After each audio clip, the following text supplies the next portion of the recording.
예수님의 공생의 시작까지가 지금 한 120페이지 이제 공부가 되어 있습니다. 그리고 여러분들에게 오늘 나누어지는 것은 이제 앞에 부분이죠. 앞에 부분이고, 앞에 부분의 한 6, 7페이지 정도는 이제 내가 왜 이 공부를 했는가 하는 것에 대한 그런 얘기를 이제 써 놓았습니다.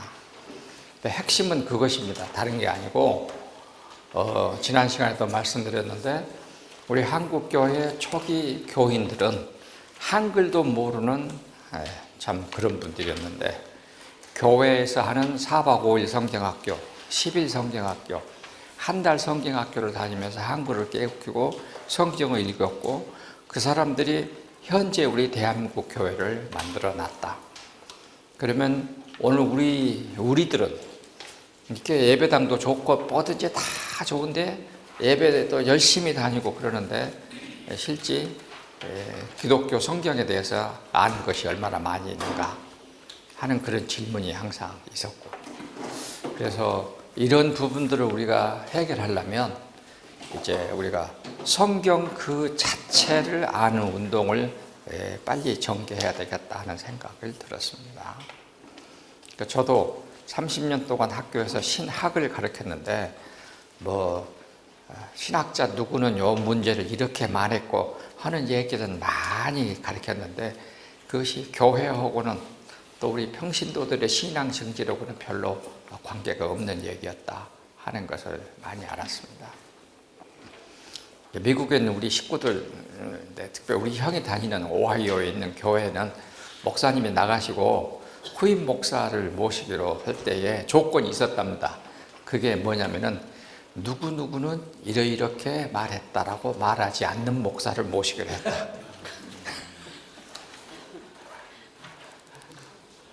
그러니까 그거 다 빼고 성경은 이렇게 말했다, 이거 말하는 목사를 모시기로 했다는 것입니다. 근데 저도 해보니까 그렇게 신학대학에서 30년 있었으니까 목회 6년 하는 동안에 될 줄 알았는데 한 1년쯤 지나니까 바닥이 나더라고요. 한 3개월쯤 지나니까 야, 힘들다는 생각이 들었고 왜 안 돼요. 그래서 그때부터서 성경 공부를 다시 열심히 하기 시작을 했습니다. 진짜로 열심히 했습니다. 그래가지고 그 공부가 현재 여기까지 이어진 것입니다. 그러니까 그러면 그 전에는 안 했냐? 했죠. 근데 그것이 신학교 학생들을 가르치기 위한 공부하고 평신도를 대상으로 하는 공부하고는 차이가 있었습니다. 그래서 저는 올라가 있는 것을 내리는 것으로 하죠. 그것이 잘 안 내려지더라고요. 여러분도 다 교수님들이니까 그러실 겁니다. 그래서 어떻게 하면 이걸 내리느냐 하는 훈련을 엄청 많이 했습니다. 그래서 좀 평신도들이 쉽게 알아듣고 그것으로 감동하고 같이 감격하면서 한 마음이 돼서 교회의 사역자로 어떻게 이것을 키워낼 것이냐 하는 그런 데 핵심을 두고 있습니다. 자, 그러면 이제 그 앞에 부분은 이제 빼고, 그건 다 여러분들이 읽으시면 이제 다 이해가 되실 것이니까, 우리 이제 오늘부터 본격적으로 시작하는데, 맨 먼저 예수님의, 우리 기독교는 부활을 전하는 종교니까 기독교인들이 모이는 첫 번째 공동체의 출발은 부활이었습니다. 그리고 그 사람들의 주 목적이 일단 두 가지죠. 우리가 이것을 케르그마라고 말하는데, 선포, 이거는 헬라 말입니다. 복음의 내용을 선포하는 것입니다. 그러니까 오순절 성령 다락방에서 성령 체험을 했던 사람들이 나가서 사도행전 2장부터서 5장까지 그 말했던 내용들을 종합해 보면은 이런 말로 이제 말하는 것입니다. 그래서 사도행전 2장 36절에 제일 먼저 나오는데, 자, 무슨 내용이냐면은 예수는 하나님의 아들이다. 그리고 예수는 그리스도, 메시아이다. 예수는 그리스도다. 그리고 두 번째, 유대주의자들이죠. 너희들은, 그러니까 유대주의자들은 예수를 죽였으나 부활했다. 부활했다. 이제 우리는 목격했다. 이게 아주 중요합니다. 목격했다. 그래서 우리는 증인이다. 우리는 증인이다. 우리는 이것을 말하지 않을 수 없다. 말하지 않을 수 없다. 이게 아주 핵심, 아주 참 중에 하나입니다. 이렇게 이어지는 일련의 총 과정을 뭐라고 그러냐? 선포, 케르그마. 그러니까 뭐 우리가 전도하러 갈 때에 뭘 전도할 것인가? 간단합니다. 여기 있는 대로 하면 되는 것입니다. 예수님은 하나님의 아들이다. 그분은 그리스도이다. 이제 그리스도라는 말은 메시아니까. 메시아는 무슨 말이에요? 메시아고 그리스도고 다릅니까? 내가 교회 가서 물어보면 잘 모르더라고요. 메시아는 히브리 말이고 당시 사람들이 쓰던 유대인들의 말이고 그리스도는 헬라어고 같습니다. 메시아, 기름 부은 받은 자, 하나님의 보내 기름 부은 받은 자. 그래서 이 이스라엘 사람들은 요 얘기를 했습니다. 그러니까 예수가 그리스도다. 이 말은 당시 이제 당시 말을 듣던 유대주의자들에게는 아주 이제 주먹이 올라가는 소리죠. 이제. 그런데 너희 유대주의자들이 이 예수를 죽였다. 십자가에 죽였다. 그런데 그 사람은 부활했다. 우리는 그것을 목격했다. 우리는 증인이다. 그러니까 이제는 우리가 이것을 말하지 않을 수 없다 하는 것입니다. 요거가 사도행전 2장에서 5장까지의 내용을 핵심적으로 요약해서 해놓은 말입니다. 자, 이렇게 했더니 이 말을 들은 많은 사람들이 돌아서기 시작을 했다는 것입니다. 당시 예루살렘은 지난번에도 말씀을 드린 것 같은데 평상시 주민은 한 20만 된답니다. 그리고 축제 때 6월절이나 각종 오순절 그 다음에 초막절 때는 100만 이렇게 모인답니다. 그리고 이제 성경 예레미야서에 보면은 예루살렘이 멸망하던 주전 586년 그때는 사람들이 다 그걸로 피난했으니까 뭐 200에서 한 300만쯤 모였을 것 아니냐 이렇게 생각을 합니다. 아무튼 이런 상황입니다. 근데 이걸 가서 말하는 것입니다. 그러면은 이때 당시 상황이 6월절 이제 바로 뒤 상황이니까 그 6월절에 왔던 사람들이 바로 고향으로 안 가고 떠들어대는 이 사람들 때문에 조금 더 심각했을 것입니다. 그러니까 이제 성령은 오순절에 이제 임했으니까 6월절, 오순절, 초막절 세 번은 모든 유대인들은 예루살렘에 가야 됩니다.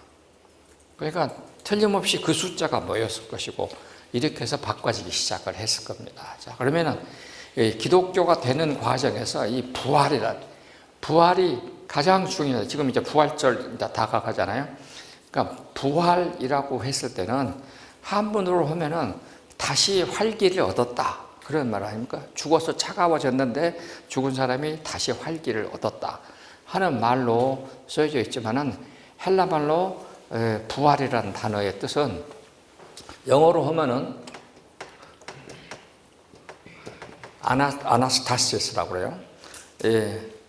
영어에 이제 영어로 하면은 요건 내가 영어로 음력한 겁니다. 영어로 하면은 resurrection인데 말 그대로 다시 이건 수르고 라틴어인데 이거는 일어나다.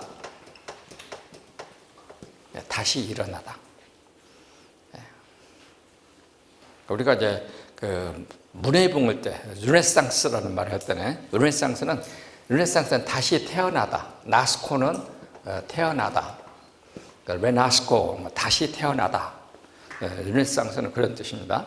자, 아무튼 이 영어나 라틴어는 다시 일어나다 하는 표현을 썼습니다. 근데 이 헬라 말은 아나 할 때 새롭게 새로운 존재. 부활은 뭐냐면 새로운 존재가 되는 거예요. 새로운 존재로 바뀌었다 하는 겁니다.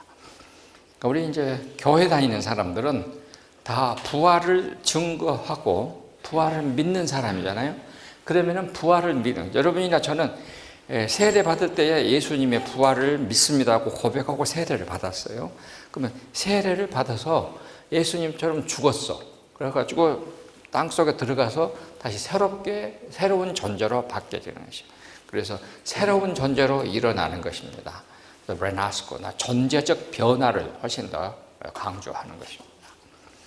자, 이 존재적 변화를 초대교회 사람들은 어디서 얻었느냐? 오순절 성령 다락방에서 이제 얻었다.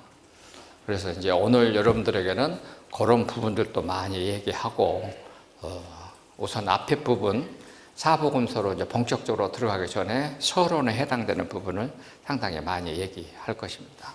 그러면 예수님이 이 6월절, 그러니까 요한복음이 아주 중요한 것은 요한복음 2장의 6월절이죠. 가나의 포도주 사건이 있고 바로 예루살렘으로 가십니다. 첫 번째 6월절. 그 다음에 이제 6장에 가면은 6월절 때 다시 예루살렘으로 가십니다. 그리고 이제 12장에 가면은 6월절입니다. 나사로가 죽었다 살아난 것이 바로 6월절입니다. 그러니까 요한복음을 통해서 예수님의 공생애가 3년이다라고 하는 것을 알 수가 있잖아요. 첫 번째, 두 번째, 세 번째. 그러면은 예수님이 세례를 언제 받았을까라고 하는, 세례 요한에게. 그러면 보통 지난번에 우리가 공부를 했으니까 우기, 건기가 있는데, 우기가 언제냐? 11월부터서 우기가 시작해가지고 늦은 비가 3월, 4월이거든요. 그러니까 11월 혹은 10월부터서 4월까지다. 그러면 이제 요 기간 사이에 예수님이 세례 요한에게 세례를 받으셨을 것입니다. 정확한 것은 모르고. 그러면은 첫 번째 6월절이 우리로 말하면 사흘이에요. 1월이. 우리가 지금 이스라엘역으로는 1월이, 우리 태양역으로 하면은 4월에 해당이 돼요. 그러니까 이렇게 1월이면은 예를 들어서 11월부터서 4월 사이라면은 세례 요한에게 예수님이 첫 번째 6월절 전 한 상당히 한 5달, 6달, 한 반년 가까이 그 사이에 언젠가 세례를 받으셨을 것이다. 이렇게 이제 추정이 되겠죠. 그러면은 이 공생의 시작 요 앞에 부분이 6개월, 요거 한 1년. 그럼 요거 1년. 그러면 여기가 부활하시는 거, 죽으시고 부활하시는 요 1년. 그래서 공생애가 여기 1년, 2년, 3년 이렇게 이제 계산을 하는 것입니다. 공생애 3년이다. 이제 공생애 3년 얘기는 이제 우리가 곧 나올 것이고, 그래서 이제 교회는 예수님이 부활하시고, 그 다음에 여기 50일 때는 오순절. 예수님으로 따지면은 예수님은 언제 이제 돌아가실까?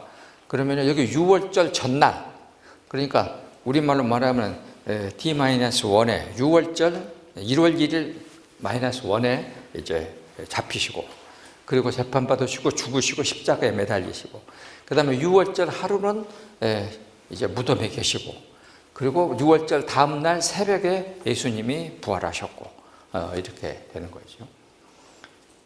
지금 아마 여러분들이 성경 공부를 지금까지 해온 경험에 이런 식으로 그림을 그려가면서 해보지는 않았을 것입니다. 왜냐, 이렇게 확실하게 아주 입에다가 확 집어 넣어줬는데 못 받아 먹는다. 그러면 죽어.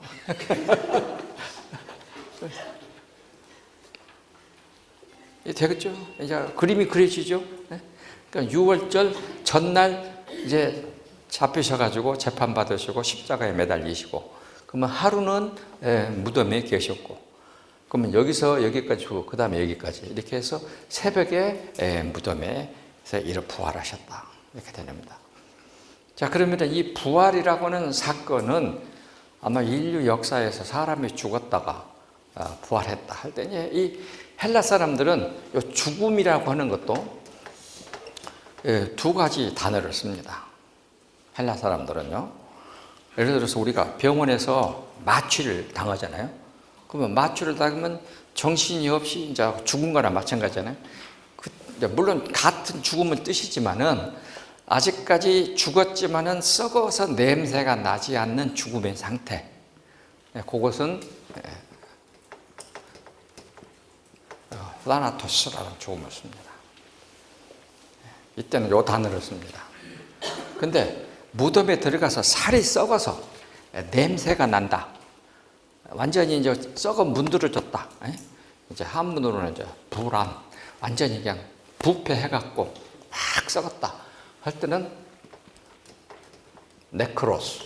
이렇게 씁니다. 네크로스. 그러니까, 나사로가 죽었습니다. 무덤에 들어갔는데 예수님이 이제 하시니까 냄새가 납니다. 마르다가 그러잖아요. 냄새가 납니다. 그때의 죽음, 네크로스요. 그러면 예수님도 무덤에 들어가 갖고 어떤 식이냐?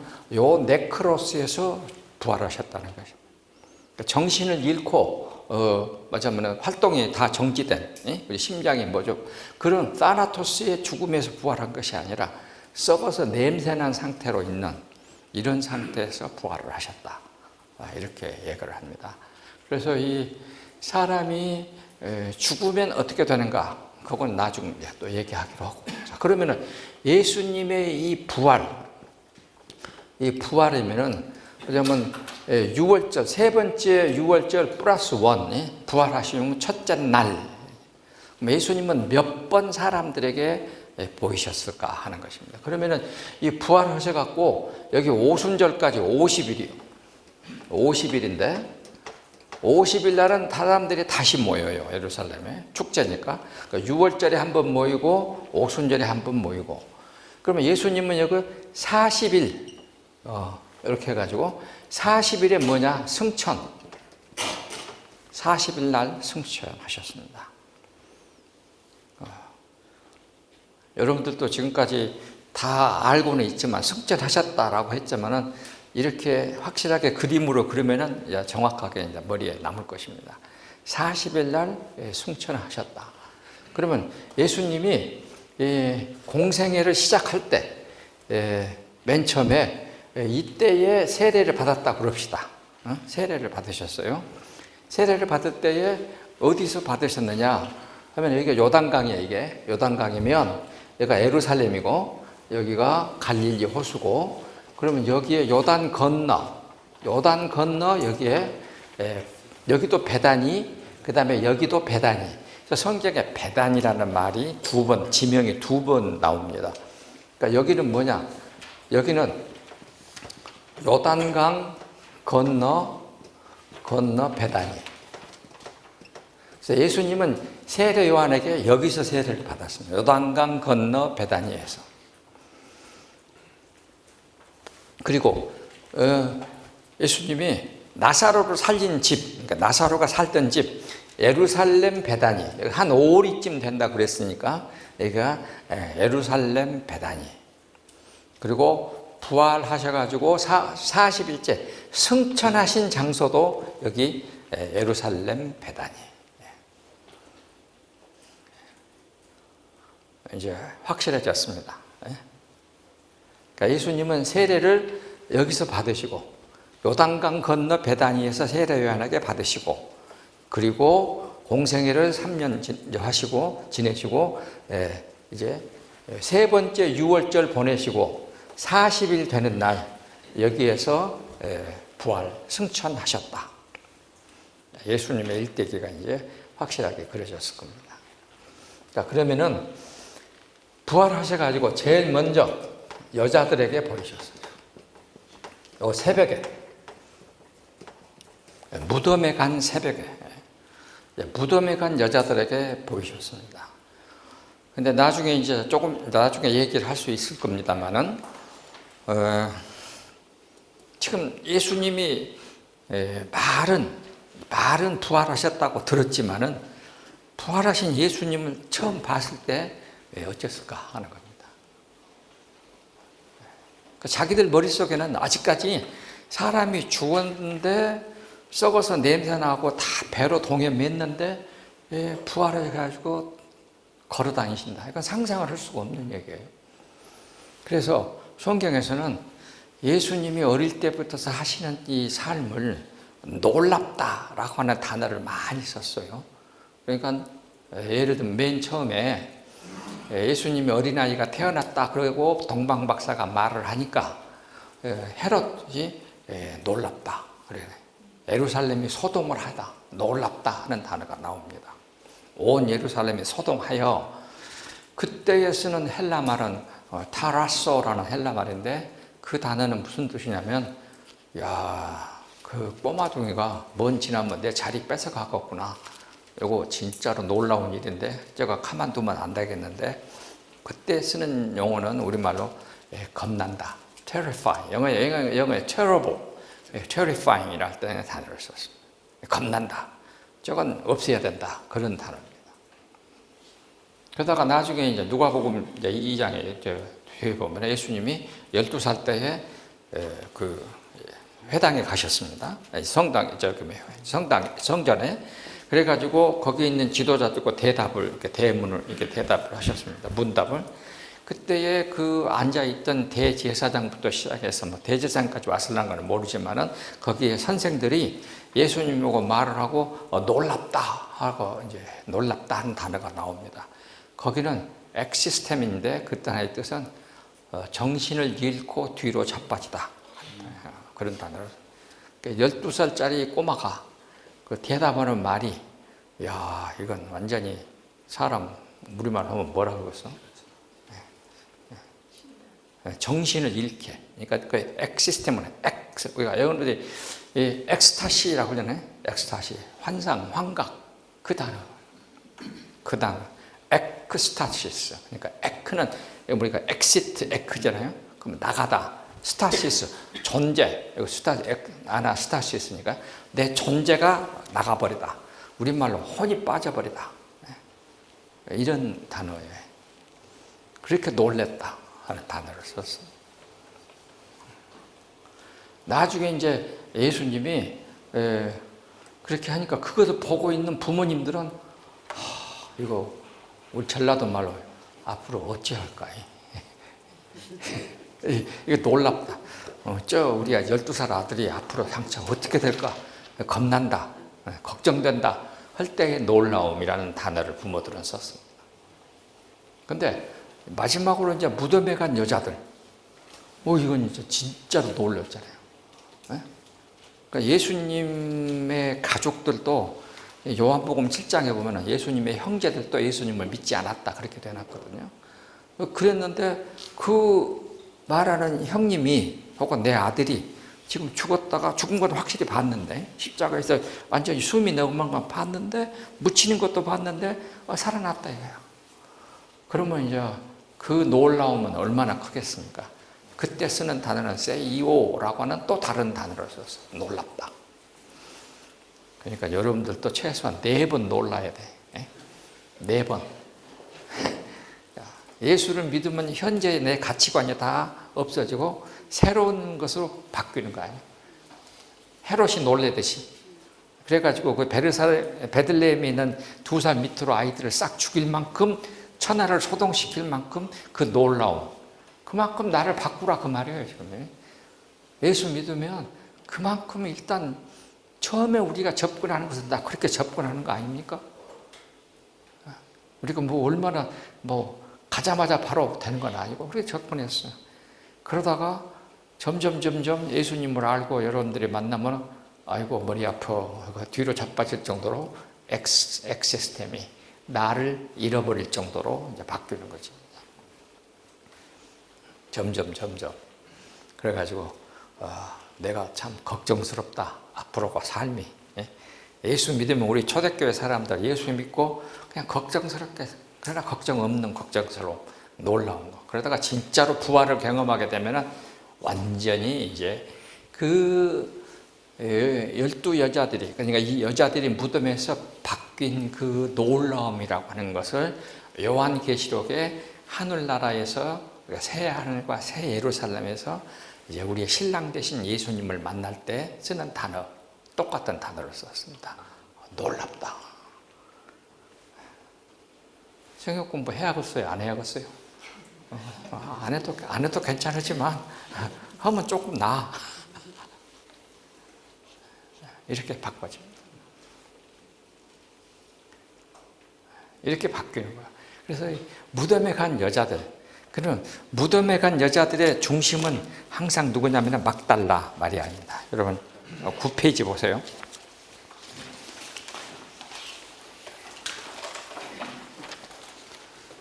9페이지 첫 번째, 안식일이 지나고 안식 후 첫날 새벽에 요한복음, 마태복음 28장 1절에는 막달라 마리아. 막달라는 지금 여러분 지도책에 보면은 지명이 나와 있습니다. 지도를 보십시오. 지금 이제 여기 지대 보면은 여기 위에 여기 이제 가버나움이 호수 옆에 있죠. 호수 옆에 있고 그 왼쪽이죠. 고라신, 게네사렛, 그리고 막달라 이렇게 나오죠. 막달라라고 하기도 하고 마가단이라고 하기도 하고 그렇습니다. 부르는 이름은 조금씩 다릅니다. 막달라라고 하는 뜻은 망루라는 뜻입니다. 망루. 거기에 옛날 그 땅을 지키는 수비대, 망루가 있었던 거가 수비대가 있었던 지역이에요. 거기 출신 마리아입니다. 그래서 이 막달라 마리아는 누가복음에 의하면 7 귀신 들렸다가 나중에 예수님께 치료받고 나온 여자, 막달라 마리아라고 합니다. 그 다음에 다른 마리아라고 그랬잖아요. 다른 마리아라고 했을 때는 알페오의 아내이며 마태와 작은 야고보의 어머니요. 그러면 마태복음의 저자가 마태요. 그러니까 자기 어머니를 써야 되니까 나의 어머니라고 안 쓰고 다른 마리아라고 쓴 것입니다. 그래서 자기 마태의 어머니 마리아, 그런 뜻입니다. 그다음에 마가복음은 16장 1절에 막달라 마리아, 야고보의 어머니 마리아. 그러면은 마가는 어떻게 썼냐면은 마태의 동생, 여기 야고보는 마태의 동생 야고보입니다. 예수님의 12제자 중에 마태의 동생 야고보를 말합니다. 그 다음에 살로메는 세베대의 아내 야고보와 요한의 어머니.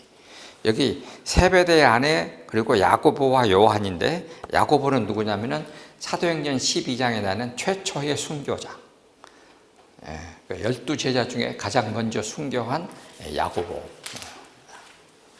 그 어머니. 요한은 요한이고, 그 다음에 누가복음은 막달라 마리아, 요한나. 이제 요한나가 누구냐라고 이제 하는데, 그거는 서로 하도 이런 이름은 많으니까 알 수가 없으니까 누군지는 모르겠고요. 저도 야고보의 모친 마리아, 그러면은 이거는 마태의 어머니 마리아예요. 그 다음에 다른 여자들 이렇게 말했고, 요한복음 20장 1절은 막달라 마리아 하나만 써놨습니다. 이렇게. 그래서 이 여자들, 그리고는 이제 이것이 첫 번째 무덤에서 이런 여자들에게 예수님이 보였습니다. 그래서 이 부활절은 여자들만 교회 갈란가 봐. 남자들은 다 요 시간에 지금 가서 숨어갖고 벌벌 떠르고 있었으니까 부활절은 여자들만 가야 될란가 봐. 여자들. 그러면 이제 이것이 플러스 1이죠. 새벽. 그러면 이제 두 번째, 플러스 1 낮. 그것이 누가복음 두 번째 안식 후 첫날 낮부터 저녁 무렵 사이까지가 나와 있습니다. 그것이 누가복음 24장에 있는 이야기입니다. 그러니까 여러분들이 우리가 말하는 엠마오로 가는 두 제자, 많이 이제 얘기를 많이 했는데, 엠마오라는 단어는 온천이라는 단어입니다. 온천.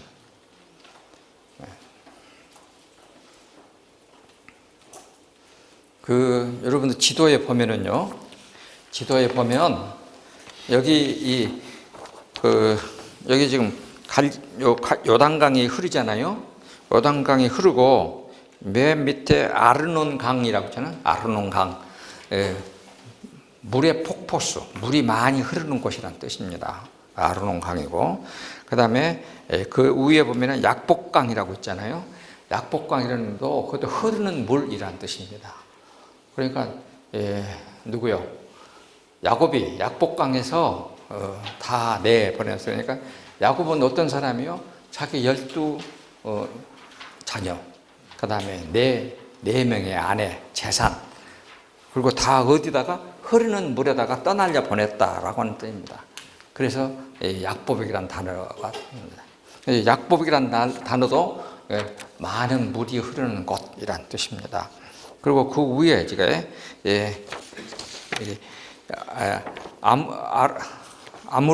아무룩강인데 여기도 흐르는 물입니다. 왜 그러냐 그러면은 요 왼쪽에 있는 여러분 쪽으로는 오른쪽으로 보고 있죠. 지도에서 보면은 사해와 갈릴리 오른쪽에 있는 지역이 골란 고원이에요. 그러니까 산악지대 높으니까 거기서 물이 사이사이로 이렇게 오면은 흐르는 것입니다. 그래서 여기는 물이 많은 지역이요. 나중에 이제 이스라엘 사람들이 출애굽했을 때에 여기 세렛 시내라고 밑에 보일 것입니다. 여기는 안 나오네.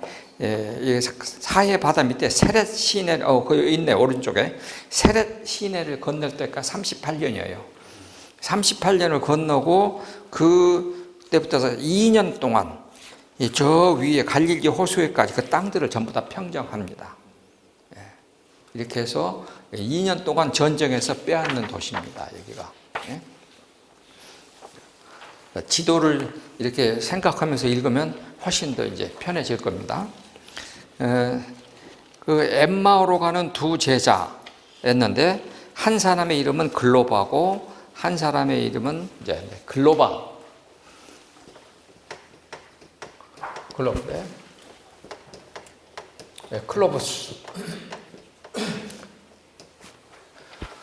우리 그 영어에 보면은 클라라 이런 이름들이 많아요. 영어나 불어나 그 이름에 보면은 클레어, 클라라, 뭐 클로버스, 클레오파트라 다 이런 말이죠. 클라라가 뭐냐면 클레오스가 영광이에요. 영광. 이 단어의 뜻이 영광. 그러면 클레오파트라는 영광의 아버지란 뜻입니다. 사람이 신적 영광을 받는 상태를 글로바라고 우리말로 번역이 되어 있는데 그런 뜻입니다. 글로바라는 사람이 있었습니다. 그 사람이 지금 다른 이름으로는 알페오라고 했어요. 알페오는 지도자라는 뜻입니다. 지도자. 나는 알 필요가 있지만 여러분들은 몰라도 괜찮지만 알면 도움이 돼. 알면 도움이 돼요. 자, 이 알페오가 여러분이 잘 아는 대로 이제 길 가는데 어떤 사람이 동행을 했어. 그래가지고 이제 그 사람들이 지금 어떻게 생각해 보세요. 지금 이 예루살렘에서 이 알페오고 다른 동행이 지금 여기서 이제 부지런히 그러니까 남자들은 대다수가 예수님이 무덤에 들어가고 딱 이제 무덤이 닫히고 이렇게 생각하면은 끝났습니다. 지난 3년간 예수님한테 기대했던 모든 것이 무덤이 닫히면서 딱 끝나는 거예요. 그러니까 남자들은 다 이제 숨어. 끝났다. 우리는 잡혀갈 일밖에 안 남았다. 그런데 여자들은 남자들보다 좀 정이 많은 것 같아요. 그러니까 여러분도 옛날에 여러분 막달라 마리아 지저스 슈퍼스타 그거 보셨습니까? 거기 보면은 막달라 마리아가 그냥 예수님을 사모하는 노래를 부르잖아요. 그 막달라 마리아부터 시작해서 모든 사람들이 예수님을 가까이 간다. 여자들은 갔어요.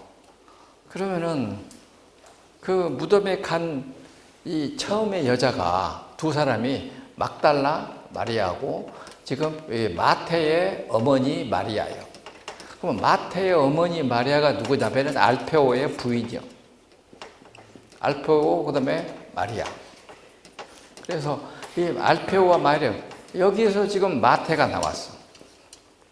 그리고 작은 야고보가 나왔어요. 예수님의 12제자 중에 둘이 이 사람들한테서 나왔어요. 그러면은 그런데 이 집으로 갔어요. 그러면 엠마오요. 엠마오는 온천이요. 온천이니까 어떻게 되겠습니까? 사람들이 많이 갔을 것 아닙니까? 그러니까 지금도 우리나라도 온천, 지금도 여러분 성지순례 가보세요. 여기 온천에 가서 온천은 그 목욕하는 거에 상당히 자주 TV에도 나옵니다. 그러니까 이 알페오와 마리아는 공생의 3년을 예수님을 따라다녔지만 동시에 여기서 이 비즈니스를 하고 있었던 것이다 라고 생각이 드는 거예요. 그래서 예수님이 끝났다. 끝났으니까 다시 지금 비즈니스 하려고 일로 오는 거예요. 자기 집으로 지금. 비즈니스 하려고 다시 왔는데 예수님이 동행하고 자기 집에 가가지고 같이 식사도 하시고 그리고는 이 미련하고 더디 믿는 새끼들아. 이제 성경에 보면 꼭 그렇게 나와요. 미련하고 더디 믿는 놈들아 하는 말이 나와. 우리 말로는 참 이쁘게 써놨지만 속으로는 이렇게 표현해야 맞겠죠. 그래도 굉장히 내가 봐준 거예요. 그렇게 예수님은 생각을 하셨을 거라고. 그러면서 예수님이 누가복음 24장 한번 봅시다. 아주 중요한 내용이니까 누가복음 24장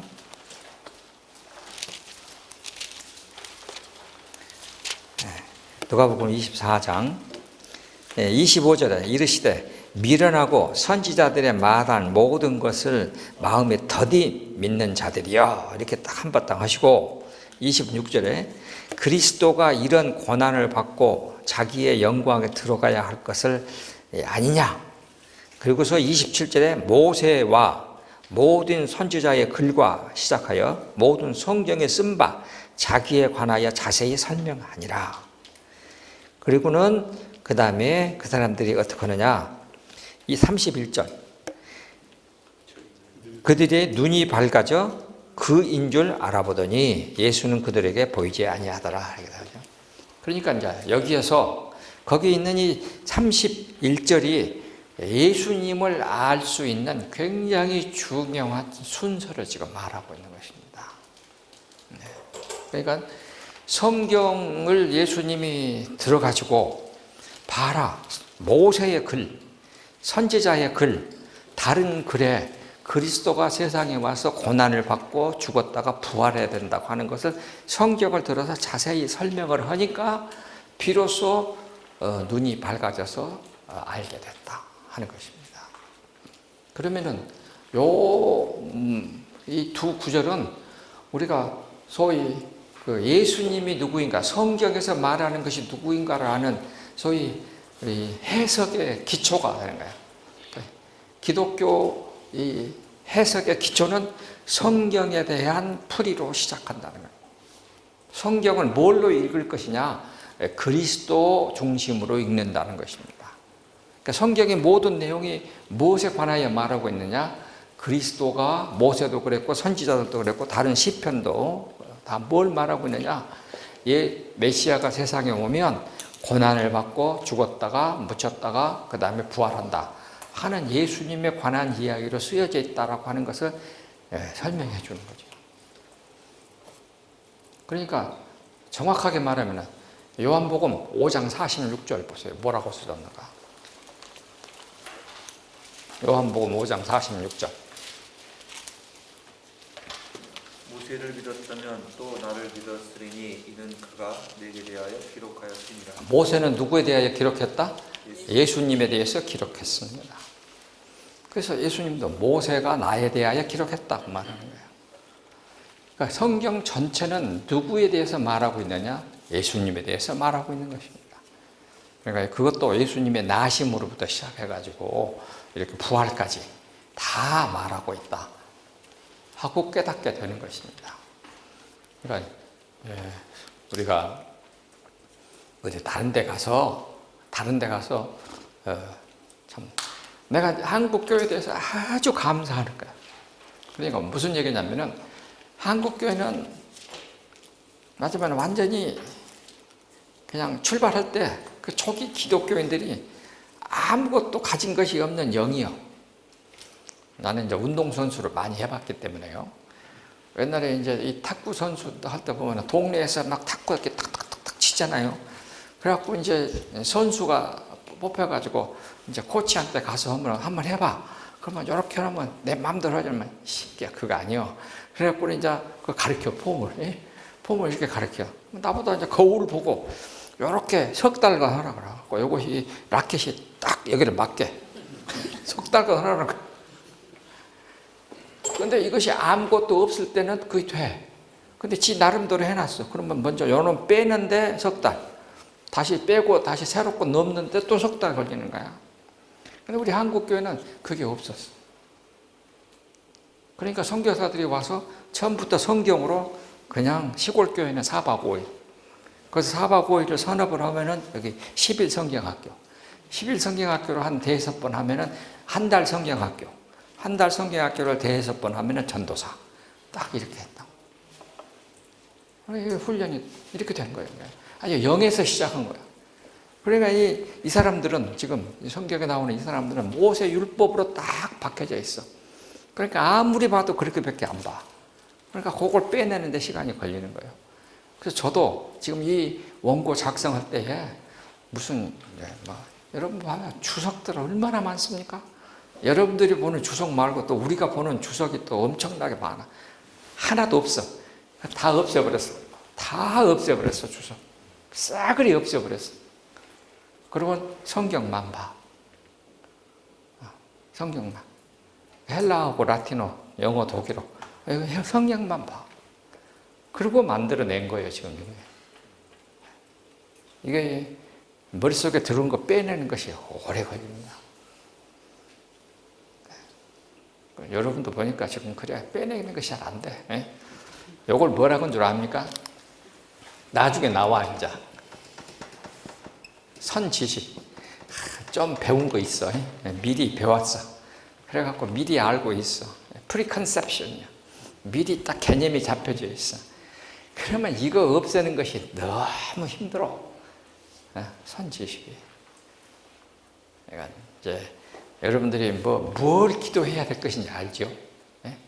옛날 것들이 자꾸 앞으로 가는데 이게 줄이 되지 않도록 내가 어떻게 하면 나를 붙들고 있는 옛날 것들을 탁 잘라버릴 것이냐.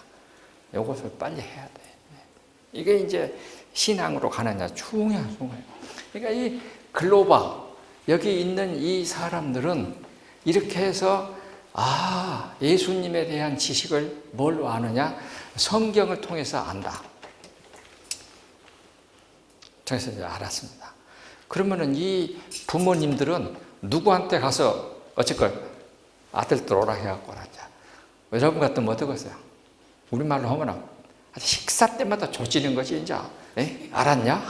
알았냐? 엄청나게 이제 못 살게 했겠지. 그래갖고, 아이, 그만하시오. 이제, 또 귀 아프요. 하는 소리가 나올 때까지 막 복가됐을 거라고. 그 다음 얘기는 또 그 다음에 하고. 틀림없어요. 이렇게 해서 이 집에서 낮에서 저녁까지 보냈어요. 여기 보면은 누가 보면 식사하고 잠자고 가세요. 그러니까 아니다고 나 간다고 예수님이 가셔버리잖아요. 그때부터 보이지 않았더라. 그러면 그 밤에 어디로 보였을까? 그 밤에는 어디로 가셨냐면은 예루살렘에 있는 마가의 집으로 가셨습니다. 그 밤에. 그러니까 부활 후 플러스 1 되는 날에 밤에 누구의 집에 갔느냐? 예루살렘에 있는 마가의 집에 가셨습니다. 마가의 집에 예수님이 가셨더니 12제자하고 120 성도가 모여 있었겠죠. 자, 그러면 마가의 집이 뭐냐 이거예요. 마가의 집. 마가복음의 저자인 마가는 이제 여러분들이 교회에서 설교를 통해서 가끔씩 바나바의 외족하다 그랬습니다. 그리고 마가의 어머니 이름은 마리아. 사도행전 8장 12절에 보면은 마가 12장에 보면은 마가 요한의 어머니 마리아 이렇게 나오거든요.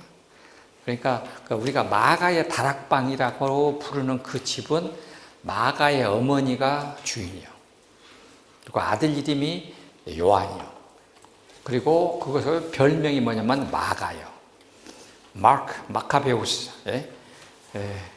마가는 뭐냐면 말트로이란 말이 망치란 말도 영어에서 해머란 말도 있고 말텔이란 말도 두 가지가 있어요. 그러니까 이 망치는 여기 있는 마가는 그냥 쇠망치가 아니고 나무 망치요. 나무 망치. 망치 중에서도 나무 망치. 그래서 이 마가의 집은 그 예수님의 일행이 최소한 120명이나 돼요. 그럼 그 120명이 와도 먹고 자고 위생적인 것을 다 관리할 수 있는 그런 사이즈의 집이다 이 말이에요. 그 120명이 한꺼번에 들어갈 수 있는 그런 다락방, 강당이 있는 집이요, 집 안에. 그러니까 굉장히 부유한 집이었겠죠. 그런데 거기 마가의 아버지 얘기가 하나도 안 나와, 성경에서는. 그러니까 아버지는 안 계셨을 것이라고 생각을 합니다. 어머니가 안주인이 주인 노릇하는데, 하여튼 남자는 없어야 되겠더라고. 남자가 없어야 여자가 마음대로 손님들 오라고 그리고 재워주기도 하고 먹여주기도 하고 그러지. 아니 마가의 아버지가 있었으면 그렇게 자신 있게 했겠어. 잘 안 됐겠지. 하여튼 남자는 좀 빠져야 돼. 또 이렇게 말했다가 이제 또 큰일 나건데.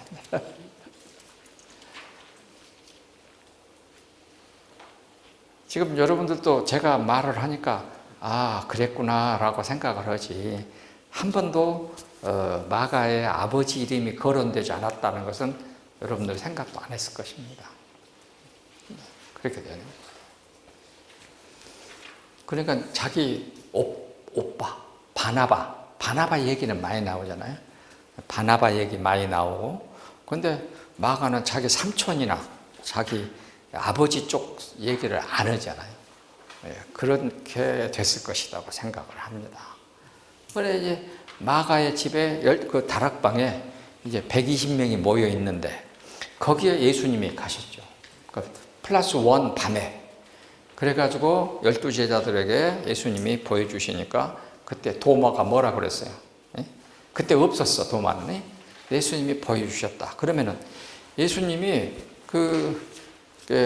나를 만져봐라 이런 얘기가 나오잖아. 나를 만져봐라. 그러니까 지금 새벽에는 어떻게 새벽에 지금 만지려고 그러니까 막달라 마리아가 만지려고 그러니까 내가 아버지께 아직 갔다 오지 않았다. 영광이 내게 임하지 않았으니까 나를 만지지 말라 그러잖아요. 근데 그날 밤에는 만져라 이렇게 하잖아요. 예수님이 또 같이 가셔갖고 식사도 하시고 이거는 그래서 영은 살과 뼈가 없지만 봐라 나는 있다. 나를 만져봐라. 이렇게 하니까 우리는 그 예수님의 모습에서 나중에 우리가 하늘나라 갔을 때에 어떤 모습이 될지를 약간 상상을 해보는 것이죠. 상상을 해봐요. 어떻게 될지를 상상을 해봐. 그 기록에 의해서 그랬을 것이다라고 하지만은 아직까지 안 가봤으니까 그런다고 말은 못 하고 말 함부로 하면 또 이단되니까 그렇게 생각이 된다 이 말이에요. 근데 거기서 그걸 증명하셨습니다. 그러니까 예수님은 그 40일 동안에 일단 그렇게 증명을 하셨어요. 두 번째 마가의 집에서, 첫 번째는 어디에서? 무덤에서. 두 번째는 어디에서? 글로바의 집에서. 세 번째는 마가의 집에서. 그 다음에 네 번째는 요한복음에 의하면 그때로부터 여드레가 지나서 8일이 지나서 다시 마가의 다락방에서 예수님이 다시 나타나셨어. 그래가지고 도마가 이제 오니까 도마야 한번 만져봐라 해가지고 옆구리에다가 손을 넣어보고 예수님하고 손잡아보고 틀림없이 나의 주시오 나의 하나님이십니다 라고 고백을 하고 믿게 되잖아요. 이렇게 해서 여드레요. 그게 네 번째예요. 성경에 있는 대로만. 그 다음에 뭐요? 그러니까 부활 플러스 원. 플러스 원에 지금 새벽. 그 다음에 글로바의 집. 이거 엠마오, 그 다음에 마가, 예루살렘. 이게 플러스 1이야. 그러니까 플러스 8. 다시 마가의 집. 그리고는 자, 하나, 둘, 셋, 넷, 다섯 번째가 언제냐? 플러스 몇인지를 몰라. 갈릴리 바닷가.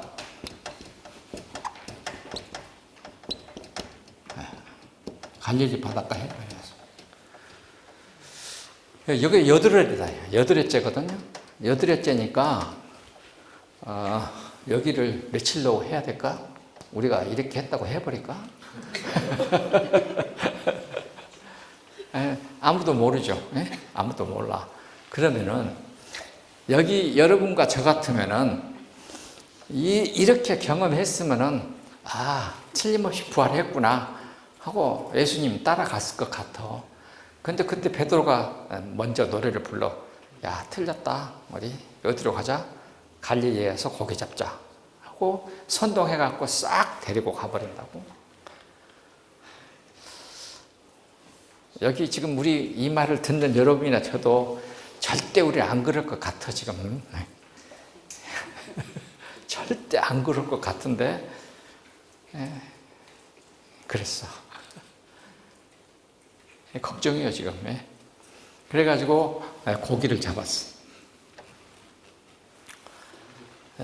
갈릴리 호수에서 고기 잡는 방법은 이렇게 잡는다 그래요. 어떻게 잡냐면 지금 그 사막의 장미라고 얘기하는 아주 질긴 그러니까 사막에서 나는 그 나무들은 아주 질기잖아요. 그 껍질 그걸 벗겨서 꼬아서 줄을 만들었다고.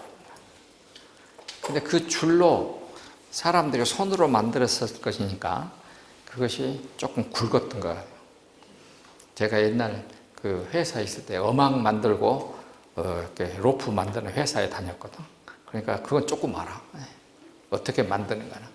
그러니까 이제 그걸 만들었으니까 고기들을 이렇게 고기 잡으러 가면은 어망이 굵으니까 낮에 가면은 또 갈릴리 호수가 깊은 데는 당신은 배도 크지 않고 또 어망이 크지도 않았을 것이고 그러니까 깊은 데는 안 가고 주로 이제 이렇게 물가에서 이렇게 조금 했는데 거기 보면은 고기들이 지나가다 봐버리니까 밤에만 잡는다는 거야.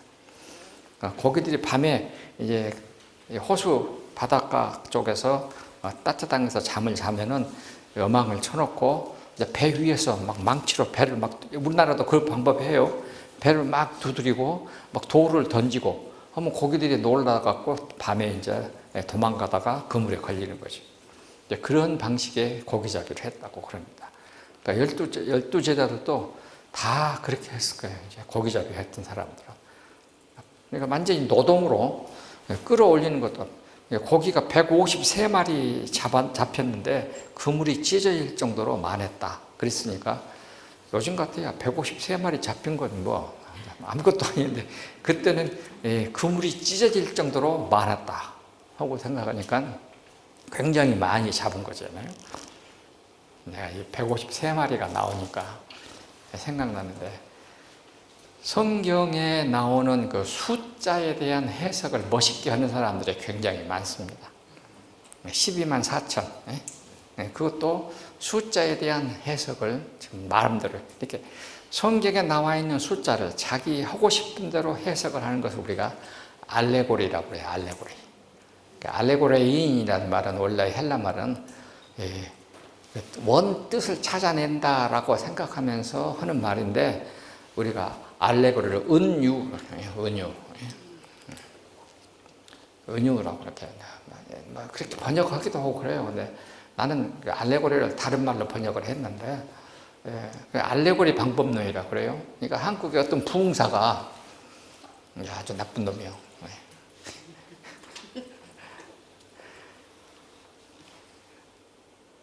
그 153을 뭘로 해석하냐면 유의한 가입의 숫자가 153나라가 되면 예수님의 재림하신다. 그런데 그렇게 해석을 하는데 아멘 할렐루야 하는 사람도 있고 기가 막히더라고. 그러면 예수님 진지고 오셨어야 되지. 지금 뭐 200나라가 넘으니까. 이렇게 성경에 나와 있는 숫자를 자기 마음대로 해석하는 것을 우리가 알레고리 방법이라고 그래요. 그래서 성경에 나온 숫자는 그냥 그대로 받아 그냥 그런갑다라고 생각하면 돼요. 또 어떤 사람들은 포도원에 새벽에 들어가고 아침에 들어가고 밤 11시에 들어가고 해갖고 숫자를 세면 30이야. 그러니까 천사가 하여튼 그래 막 그렇게 지 맘대로 해석하는 사람들이 있었어. 초등학교 때부터. 그런 거 하면 안 된다 그 말입니다. 숫자가 나오면은 그냥 숫자로 그냥 그 숫자 그대로 이렇게 해석을 해야 돼요. 시간이 벌써 이렇게 돼요.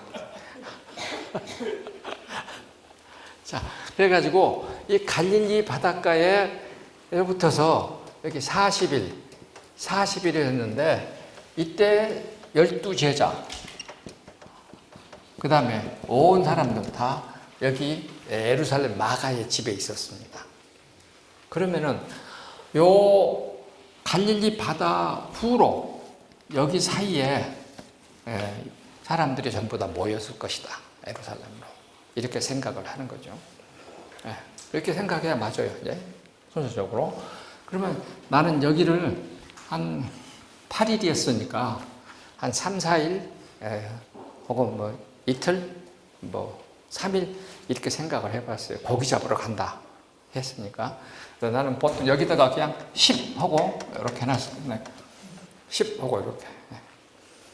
왜냐면 거기서 갈릴리까지 가면은 그 정도 가니까 가서 이제 바로 고기 잡으러 가서 허탈해갖고 고기 잡으러 갔을 것이다 생각이 되니까. 그러면은 예수님이 부활 후 열흘, 그러면 요 사이가 30일. 요 30일 사이에 하여튼 예루살렘으로 다시 왔을 것이다. 와가지고 승천한 다음에 50일 이제 오순절 성령이 임할 때까지 사람들이 모여서 기도에 전념하니라. 기도에 전념하니라.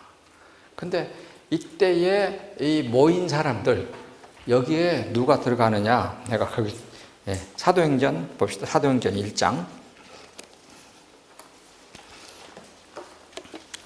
사도행전 1장에 보면은 나와 있습니다. 1장 13절에 그들이 다락방으로 올라가니 나옵니다. 이름이 첫 번째 누구요? 베드로, 요한, 야고보, 안드레, 필립, 도마, 바돌로메, 마테와 및 알페오의 아들 야고보, 셀롯인 시몬, 그 다음에 유다, 야고보의 아들 유다. 그리고는 여자들과 예수님의 어머니 마리아와 예수님의 아우들. 이렇게 했어요. 예수님의 어머니 마리아와 예수님의 아우들도 함께 있었다. 이렇게 나와 있습니다. 그러니까 요 오순절 성령이 50일째니까 오순절 성령을 경험했던 사람들 가운데는 예수님의 어머니 마리아, 동정녀 마리아도 있고, 그리고 예수님의 동생들도 있고. 그러면 이제 동생들이라고 했을 때는 주로 이제 당신은 다 표기법 남자들이니까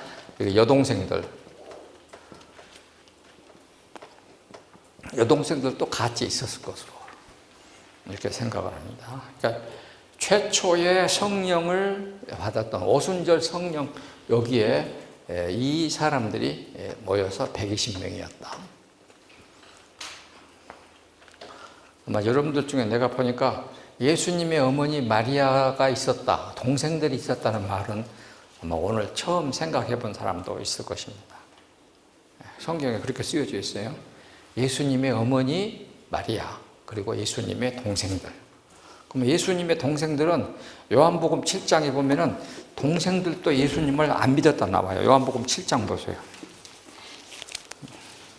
이 지금 예수님의 두 번째 6월절 이후에 초막절 앞이거든요. 거기 보면은 7장 5절 이는 그 형제들까지도 예수를 믿지 아니함이러라.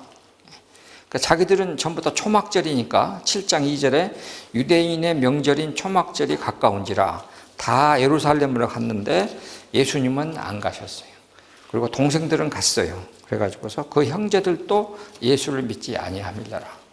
그러니까 예수님의 동생들도 예수님을 믿지 않았습니다. 그러면 이 사건이 언제냐면은 초막절이 보통 7월이거든요. 우리 절기로 하면은 7월이에요. 7월. 다 추수하고 할 때가 이제 7월이에요. 그러니까 초막절, 장막절이 7월에 진행되니까 그 이듬해 6월절이니까 4월 달이잖아요. 그러면 7월부터서 5개월, 그 다음에 또 4월 달까지는 4개월. 그러니까 예수님은 아마 둘째 해 초막절에 예루살렘에 가셔갖고 돌아가실 때까지 주로 예루살렘 주변 유다 지역에 계신 것으로 요한복음은 그렇게 기다리고 있습니다. 기록하고 있어요. 아무튼 이렇게 이제 진행이 됩니다. 벌써 1시간이 됐습니다. 이렇게 진도가 천천히 나가면은 근데 진도가 빨리 나가면은 또 여러분들이 헷갈려서 안 돼요. 하여튼 처음에는 좀 천천히 나가야 돼요.